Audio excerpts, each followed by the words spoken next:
Tuhan, di mana atas berkat dan kasih Tuhan yang kami rasakan hingga pada saat ini, hingga Tuhan pada saat ini kami telah siap mendengarkan firman Tuhan. Engkau hadir di tengah-tengah kami Tuhan. Engkau berkati firman-Mu supaya menjadi pedoman dalam kehidupan kami. Ya Tuhan Allah Bapa kami yang kami sembah, berkati firman-Mu Tuhan supaya berguna bagi kehidupan kami, dan berkati juga Tuhan hamba-Mu yang akan memberitakan firman-Mu, supaya firman-Mu itu Tuhan boleh tersampaikan dengan benar, dengan baik Tuhan, sehingga berguna untuk kami dan kemuliaan bagi nama Bapa yang baik.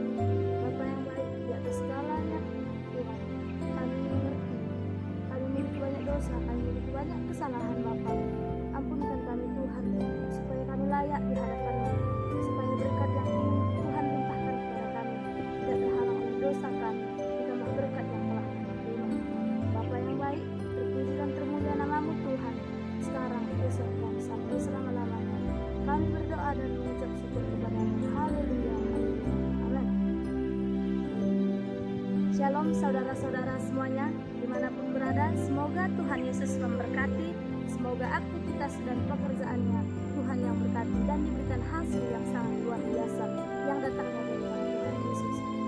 Baiklah saudara-saudara semuanya, sebelum saya memberitakan firman Tuhan hari ini, izinkanlah saya untuk memperkenalkan diri saya terlebih dahulu. Baiklah saudara sekalian, perkenalkan nama saya Devina Padang, alamat saya dari Desa Mungkur, Kecamatan Siemparube, Kabupaten Pak Barat di Sumatera Utara. Status saya sekarang yaitu sebagai mahasiswi di IAKN Tarutung ataupun Institut Agama Kristen Negeri Tarutung. Baiklah saudara-saudara sekalian, saya di sini akan mencoba memberitakan firman Tuhan kepada saudara-saudara, semoga bermanfaat dan dapat kita lakukan dalam kehidupan kita sehari-hari. Semoga firman Tuhan bermanfaat bagi kita dan sangat berguna untuk masa depan kita, terkhususnya pada generasi bangsa pada saat ini. Baiklah, firman Tuhan hari ini boleh kita ambil dari Roma 15 ayat 1 sampai 7. Saudara-saudara dimanapun berada, boleh sekarang kita membuka Alkitab kita bersama-sama, dan mari kita membacanya dan merenungkan apa isi firman Tuhan hari ini dan apa maksudnya. Baiklah saudara-saudara, mari kita buka Alkitab kita dari Roma 15 ayat 1 sampai 7. Saya bacakan dari sini, semoga saudara bisa merenungkannya dan mengikutinya dalam kehidupan setiap hari. Demikian firman Tuhan, orang yang lemah dan orang yang kuat. Kita yang kuat wajib menanggung kelemahan orang yang tidak kuat, dan jangan kita mencari kesenangan kita sendiri. Setiap orang di antara kita harus mencari kesenangan sesama kita demi kebaikannya untuk membangunnya. Karena Kristus juga tidak mencari kesenangannya sendiri, tapi ada tertulis, kata-kata cercaan mereka yang mencerca engkau telah mengenai aku. Sebab segala sesuatu yang ditulis dahulu telah ditulis untuk menjadi pelajaran bagi kita, supaya kita teguh berpegang pada pengharapan oleh ketekunan dan penghiburan dan kitab suci. Semoga Allah yang adalah sumber ketekunan dan penghiburan mengaruniakan kerukunan kepada kamu sesuai dengan kehendak Kristus Yesus, sehingga dengan satu hati dan satu suara kamu memuliakan Allah Bapa Tuhan kita Yesus Kristus. Sebab itu terimalah satu akan yang lain, sama seperti Kristus juga telah menerima kita untuk kemuliaan Allah. Demikian firman Tuhan hari ini. Saudara-saudara yang terkasih dalam nama Tuhan Yesus, kitab Roma ini dituliskan oleh Rasul Paulus yang pada saat itu surat ini dikirim dari tanah Kenkrea, salah satu kota di Yunani. Tujuan kitab Roma ini dituliskan oleh Rasul Paulus adalah supaya manusia berbalik kepada Tuhan. Di mana kitab Roma ini ditujukan tujuan yang utamanya adalah kepada bangsa Yahudi, dan yang paling sebagian besar lagi adalah bangsa non-Yahudi.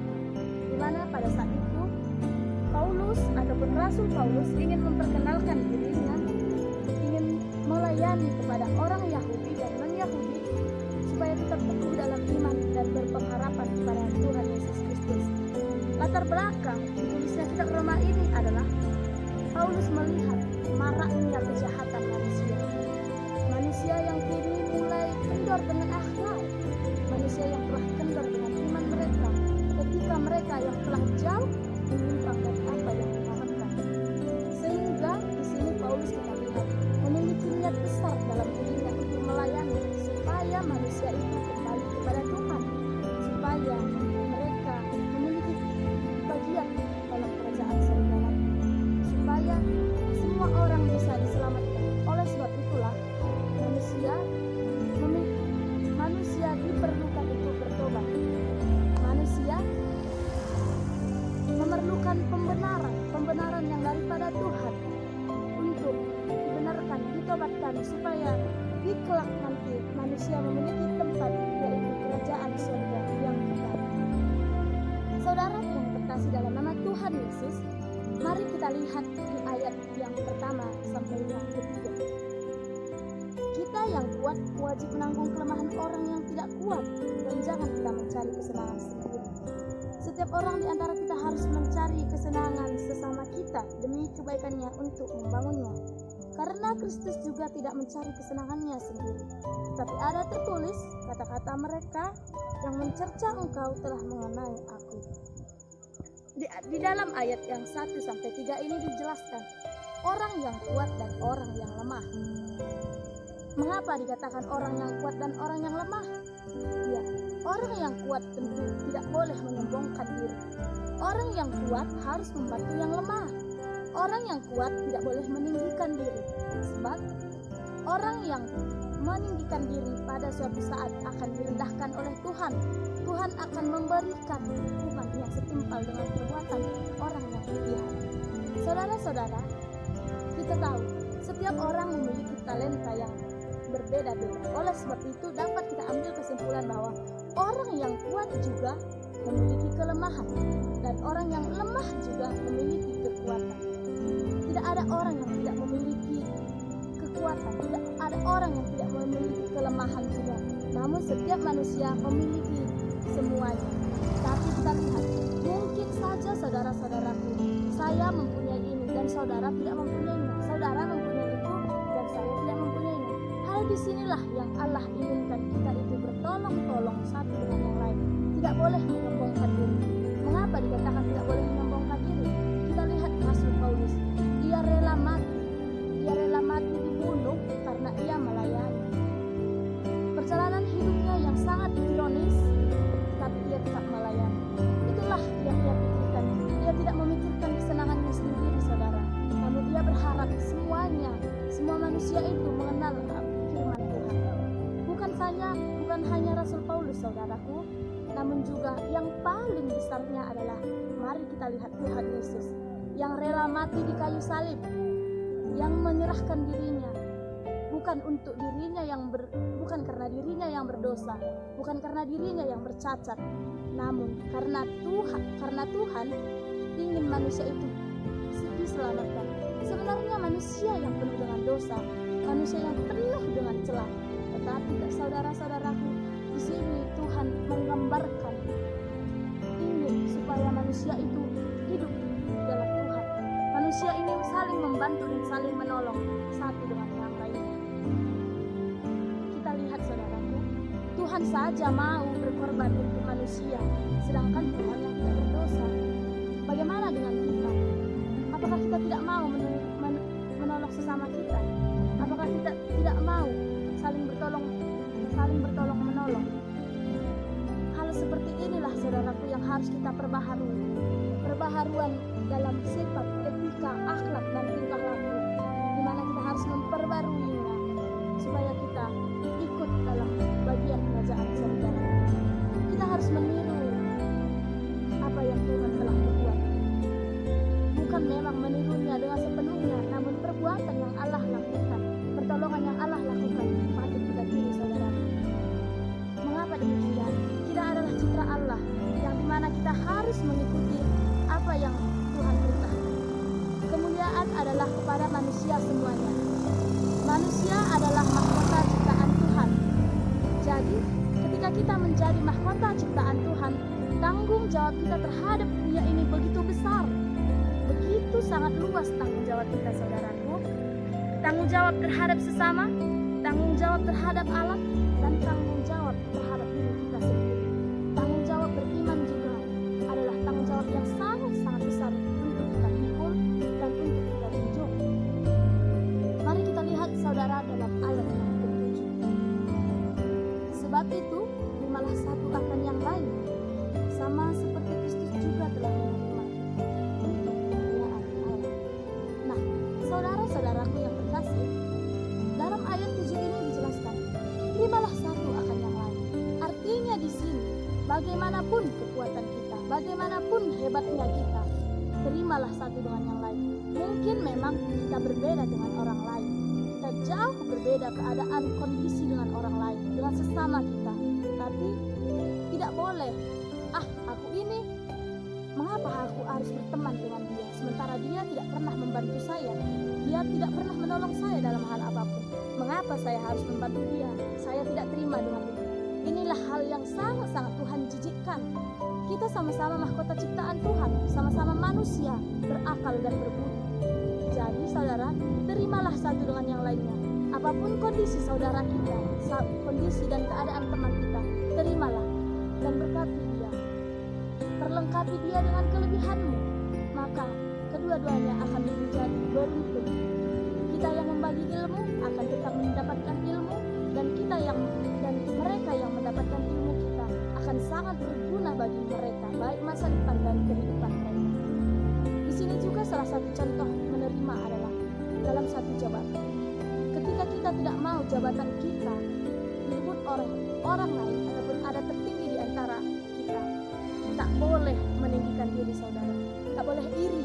Tapi yang harus kita lakukan adalah berusaha mencari ilmu, mencari kepastian, supaya bagaimana? Supaya semuanya menjadi baik, supaya semuanya menjadi sejahtera, kerjasama, memiliki komunikasi, hubungan dan relasi yang baik. Memang zaman ini adalah zaman yang jahat, zaman penuh perubahan, zaman renaissance yang tak bisa dihindari saudaraku. Tetapi mari kita lihat, jika kita tetap mengikut Tuhan Yesus, berjalan sesuai dengan apa yang Ia kehendaki, maka puji Tuhan semuanya akan baik-baik saja. Tidak ada yang mustahil bagi Tuhan saudara. Bagaimanapun kejamnya zaman ini, ketika kita berserah diri kepada Tuhan, meminta pertolongan, kekuatan kepada Tuhan, semoga Tuhan memberikan apa yang kita perlukan, mengabulkan doa-doa kita. Saudaraku, jangan pernah berkata, Tuhan, mengapa doaku hari ini tidak terjawab? Jawaban doa ada 3 saudaraku. Jawabannya hari ini, besok, dan sabar. Ketika kita memiliki doa yang belum tersampaikan, artinya di sini Tuhan masih menata kita. Tuhan masih menunggu kesabaran kita.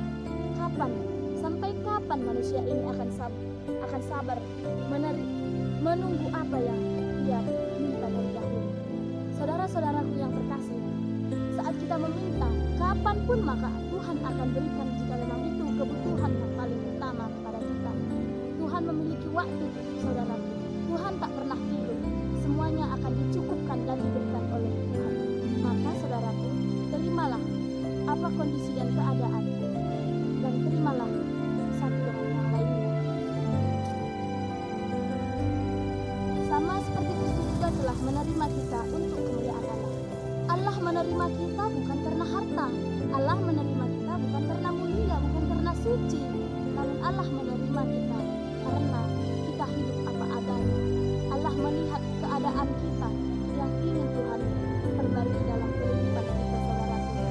Jadi, apa salahnya jika kita tetap memohon, berseru kepada Tuhan saat kita meminta, saat kita menerima apa situasi dan kondisi, menerima saudara kita yang lain dalam kehidupan kita, maka otomatis kita telah memuliakan nama Tuhan, saudaraku. Kita telah memuliakan nama Tuhan dan telah memenuhi janji Tuhan, yaitu di mana manusia itu saling bertolong menolong. Itulah sebabnya saudaraku, saat kita memiliki kelebihan, maka kita adalah orang yang berutang. Mengapa saya katakan orang yang berutang, saudaraku? Orang yang berutang adalah orang yang memiliki kelebihan. Utang terbesarnya adalah menjadikan orang-orang memiliki kelebihan juga, menjadi kekuatan kepada orang lain, menjadi orang yang memiliki motivasi ataupun sebagai pemotivator untuk orang lain. Tujuannya adalah untuk memiliki kelebihan bersama dan kekuatan bersama juga, saudaraku. Maka disinilah saya sebutkan orang yang memiliki kekuatan adalah orang yang memiliki utang terhadap orang yang lemah, yaitu harus saling membantu dan menolong dan menerima satu dengan yang lain. Dalam ayat 4-5 mari kita perhatikan. Sebab segala sesuatu yang ditulis dahulu telah ditulis untuk menjadi pelajaran bagi kita, supaya kita teguh berpegang pada pengharapan oleh ketekunan dan penghiburan dari kitab suci. Semoga Allah yang adalah sumber ketekunan dan penghiburan mengaruniakan kerukunan kepada kamu sesuai dengan kehendak Kristus Yesus.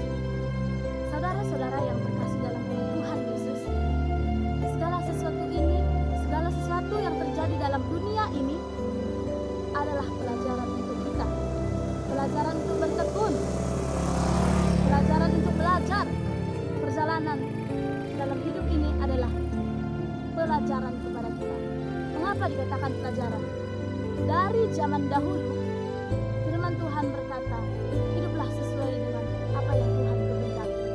Maka artinya di sini adalah semuanya yang ada dalam kitab suci ini adalah kehendak Tuhan, firman Tuhan yang harus kita pelajari, yang harus kita tekuni, supaya Tuhan berhak memberikan penghiburan kepada kita, memberikan kuasa kepada kita, saudara-saudara. Di sini saya akan membawakan sebuah ilustrasi.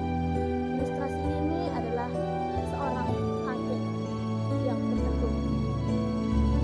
Di sebuah desa hiduplah seorang kakek yang hidupnya adalah sebatang kara, di mana pada saat itu istrinya telah meninggal dan anak-anaknya telah pergi ke kota, ke luar negeri untuk menempuh pendidikan.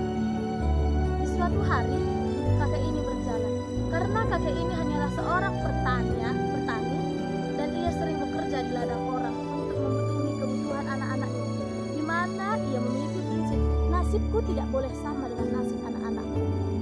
Keadaanku harus berubah melalui anak-anakku setelah sukses nanti. Ketika ia berjalan menuju ladang, ia menemukan sebuah batu mulia ataupun batu yang murni. Ia mengamat-amati penuh ketekunan. Lalu tanpa berpikir panjang, ia langsung mengkonfirmasi kepada anaknya yang paling tua, di mana pada saat itu, saudaraku, ia memiliki telepon genggam yang hanya bisa digunakan untuk bertelepon dan SMS saja. Lalu ia menelepon anaknya, berkata, "Nak, hari ini saya mendapatkan sebuah batu mulia dan saya kira ini adalah sebuah batu berlian. Saya pikir bagaimana ya nak kita bisa mengolahnya, membuatnya menjadi berharga supaya kalian sukses, supaya kalian memiliki pendirian di tanah ini nanti, supaya tidak ada orang yang bisa merendahkan kalian." Lalu si anak berkata, "Pak, cobalah Bapak berpikir, jika Bapak mengubahnya menjadi beberapa perhiasan berlapiskan berlian, bukankah harganya akan menjadi mahal? Bukankah semuanya bisa membantu kami dalam sekolah dan bisa membantu biaya hidup Bapak nanti?" Lalu Bapak ini pun berpikir demikian. Lalu dimulai dari situ, Bapak ini memiliki ketekunan, kerja keras dan pelajaran. Ia belajar begitu banyak hal-hal baru. Banyak ia belajar tentang bagaimana supaya ia bisa menghasilkan uang yang cukup banyak, uang yang cukup untuk biaya hidupnya dalam hal berlian ini. Lalu ia mulai bekerja dan membentuk sebuah perhiasan yang berlapiskan berlian dan menjualnya dalam harga ataupun nilai jual yang besar. Saudara-saudara yang terkasih, saat si kakek ini telah banyak mengumpulkan ataupun kakek ini telah banyak menciptakan beberapa perhiasan berlapiskan berlian, disinilah kakek ini sadar bahwa semuanya perlu kerja keras, semuanya perlu ketekunan. Jika mungkin saja saudara, jika ia tidak memiliki ketekunan, jika tidak memiliki kesabaran, jika tidak memiliki pengharapan dalam Tuhan, bisa saja ini hancur. Bentuk yang ia inginkan akan hancur, saudaraku, tidak seperti yang ia inginkan. Nah, demikianlah saudara-saudaraku, yang dimaksudkan dalam ilustrasi ini adalah saat kita memiliki kerja keras, saat kita memiliki ketekunan, maka Tuhan yang sumber kasih tidak akan pernah diam.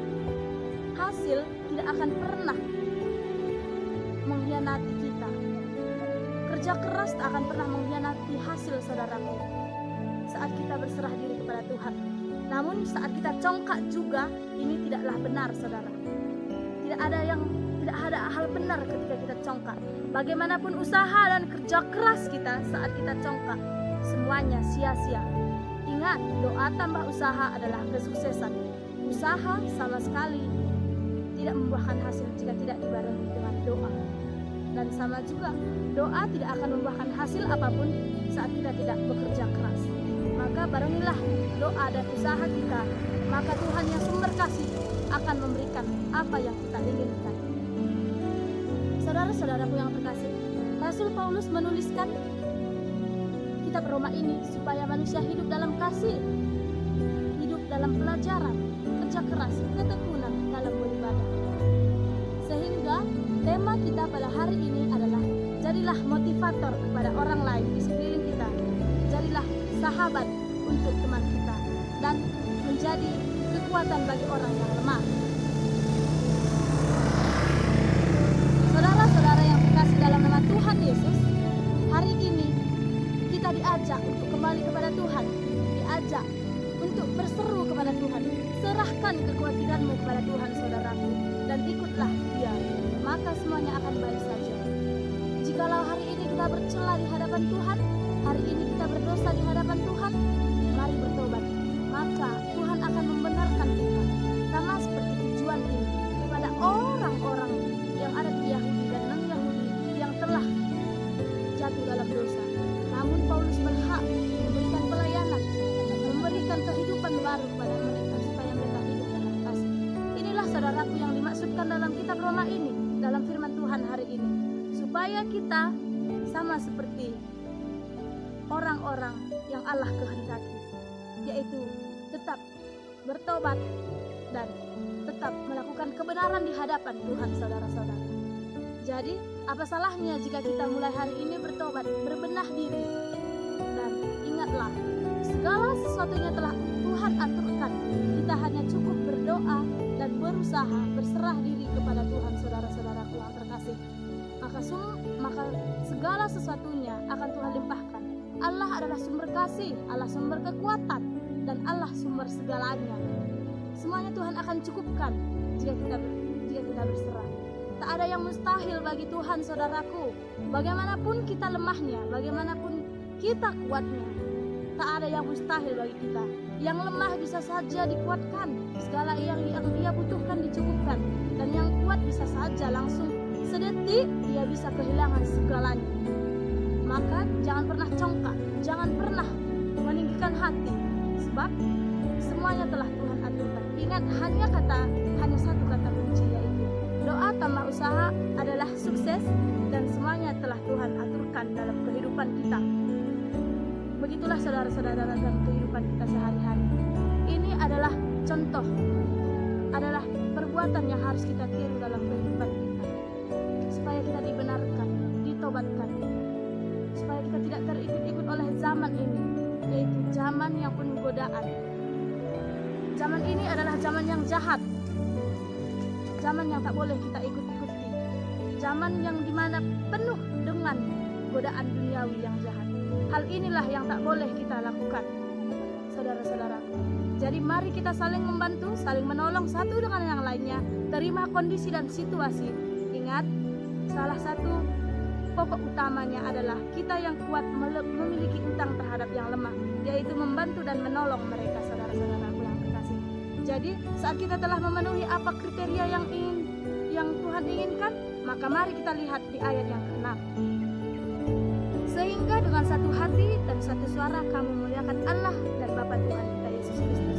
Saat kita satu suara, saat kita satu hati, maka kita telah memuliakan nama Tuhan dan kita telah memberikan penghiburan kepada orang yang lemah juga. Kita telah memuliakan nama Tuhan. Apapun yang kita lakukan, baik itu kecil maupun bagaimana besarnya, saat kita memiliki hati ikhlas untuk menolong, maka semuanya kita telah memuliakan nama Tuhan. Semoga firman Tuhan hari ini bermanfaat kepada kita saudaraku dan dapat kita terapkan dalam kehidupan kita sehari-hari. Amin. Kita bersatu di dalam doa. Terima kasih Bapa yang baik, hari ini Tuhan kami telah selesai mendengarkan firman Tuhan. Semoga firman Tuhan dapat kami jadikan pedoman dalam kehidupan kami. Semoga Tuhan kami memiliki hubungan relasi yang baik antara sesama kami, memiliki komunikasi yang dapat memuliakan nama Tuhan. Ajarkan kami Tuhan untuk selalu berbuat baik. Ajarkan kami Tuhan untuk selalu menerima satu dengan yang lain. Tidak tinggi hati Bapa yang baik. Bapa yang baik, di atas segalanya Tuhan, begitu banyak dosa, pelanggaran yang kami perbuat.